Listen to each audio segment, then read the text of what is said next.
একজন মানুষের একাধিকবার জানাজা সালাতের বিধান কি কোরআন ও সুন্নাহ অনুযায়ী জানতে চাই। ইসলাম এমন একটি জীবন ব্যবস্থার নাম যেখানে প্রশ্ন করলে এমন কোনো বিষয় নাই যে উত্তর পাওয়া যায় না। জানাজা আসলে একটি দোয়ার মাধ্যম, যেটাকে আমরা জানাজা বলি, অর্থাৎ একটা দোয়ার প্রধান একটা মাধ্যম, যেটা একটি মানুষের জীবনের শেষ লগ্নে এসে অনুষ্ঠিত হয়। একটি মানুষ মারা যাওয়ার পরে তার জন্য জানাজায় দোয়া করা হয়।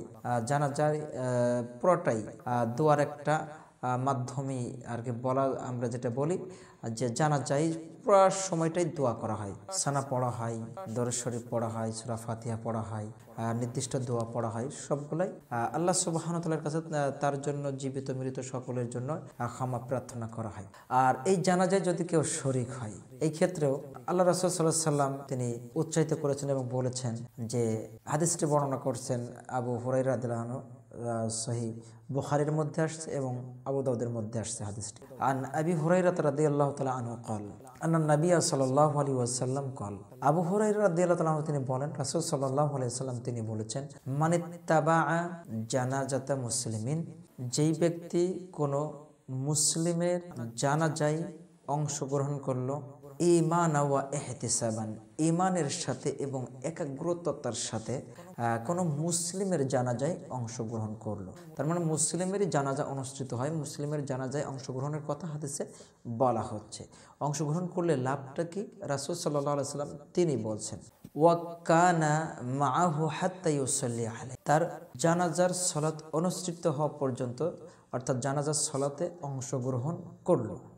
ওয়াই ইয়াফরুগা মিন দাফনিহা, এবং দাফন কার্যেও অংশগ্রহণ করল। দাফন কার্য পর্যন্ত তিনি অপেক্ষা করলেন বা দাফন কার্যে তিনি অংশগ্রহণ করলেন, অর্থাৎ সালাত আদায়ে অংশগ্রহণ করলেন, দাফন কার্য শেষ হওয়া পর্যন্ত তিনি, অর্থাৎ মাটি দেওয়া পর্যন্ত অংশগ্রহণ করলেন, অপেক্ষা করলেন। এরপরে রাসূল সাল্লাল্লাহু আলাইহি ওয়াসাল্লাম বলছেন, ফা ইন্নাহু ইয়ারজিউ মিনাল আখির, সর্বশেষ ফিরে আসলো, অর্থাৎ জানাজার সালাতে অংশগ্রহণ করলো, মাটি দিল, তারপরে ফিরে আসলো। এমন ব্যক্তির জন্য রাসূল সাল্লাল্লাহু আলাইহি ওয়াসাল্লাম বলছেন, বিকিরাতাইন, এই ব্যক্তির জন্য রয়েছে 2 কিরাত সমপরিমাণ সওয়াব, অর্থাৎ জানাজার সালাতে এবং দাফন কার্যে অংশগ্রহণ করলো যিনি, তার জন্য রয়েছে 2 কিরাত পরিমাণ সওয়াব।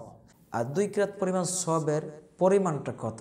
রাহমাতুল লিল আলামিন তিনি বলছেন, কুল্লু কিরাতিন মিসলু উহুদিন, রাসূল সাল্লাল্লাহু আলাইহি ওয়াসাল্লাম তিনি বললেন যে 1 কিরাত সমপরিমাণ, 1 উহুদ পাহাড় সমপরিমাণ সওয়াব আল্লাহ সুবহানাহু ওয়া তাআলা দেন। তাহলে কেউ যদি জানাজার সালাতে এবং দাফন কার্যে দুইটাতে অংশগ্রহণ করে, তার জন্য আল্লাহ রাব্বুল আলামিন 2 উহুদ পাহাড় সমপরিমাণ সওয়াব প্রদান করেন। পক্ষান্তরে কোনো মানুষ যদি জানাজার সালাতে অংশগ্রহণ করে, দাফন কার্য পর্যন্ত তিনি অপেক্ষা করলেন না বা মাটি দিলেন না, শুধু জানাজার সালাত আদায় করে চলে আসলেন, এই ব্যক্তির জন্য আছে কিরাতুন, 1 কিরাত সমপরিমাণ সওয়াব। সুতরাং জানাজার সালাতে অংশগ্রহণ করা এবং জানাজার সালাতে অংশগ্রহণ করে দাফন কার্যে অংশগ্রহণ করাটা বড় সওয়াবের কাজ। আপনি জানতে চেয়েছেন একজন ব্যক্তির একাধিক জানাজা দেওয়ার ব্যাপারে। জি, একাধিক জানাজা দেওয়ার ব্যাপারে আল্লাহ রাসূল সাল্লাল্লাহু আলাইহি ওয়াসাল্লাম থেকে এমন কোনো স্পষ্ট নস পাওয়া যায় না যে একাধিক জানাজা করতেই হবে বা করাতে হবে, তবে করানো যায়।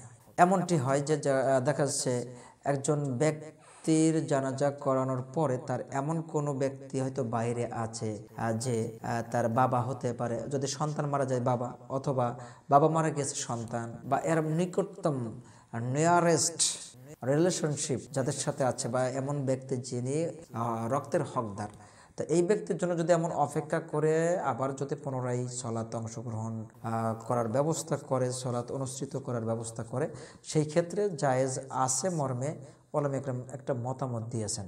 সুতরাং একজন ব্যক্তির একাধিক জানাজাতে অংশগ্রহণ করা বা একাধিক জানাজা অনুষ্ঠিত করার ব্যাপারে নিষেধাজ্ঞাটি পাওয়া যায় না, তবে স্পষ্ট এমনও পাওয়া যায় না যে একজন ব্যক্তির একাধিক জানাজা করাইতেই হবে। দেখা যাচ্ছে ঢাকাতে মারা গিয়েছে, ঢাকায় জানাজা করে আবার তাকে কুষ্টিয়াতে নিয়ে এসে জানাজা করিয়েই তারপর দাফন করতে হবে, এমনটি নয়।